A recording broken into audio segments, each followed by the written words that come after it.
প্রিয় দর্শক, বনভোজন কার না ভালো লাগে? প্রত্যেকেরই মনে হয় যে এই শীতকালে যেন বনভোজন না হলে জীবনটাই বৃথা।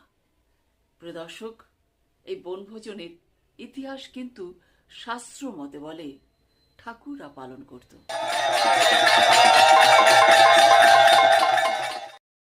এখন সেই জায়গা দখল করে নিয়েছে মানুষরা। কিন্তু ঠাকুররা কি তাহলে পিছিয়ে থাকবে, বনভোজন পালন করবে না? কি মনে হয়?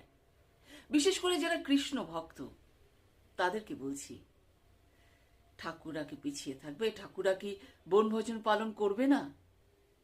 নিশ্চয়ই না। ঠাকুররা বনভোজন পালন করবে। কিভাবে?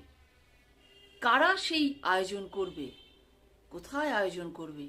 আজকের ভিডিওতে একটা নতুন বিষয় নিয়ে আপনাদের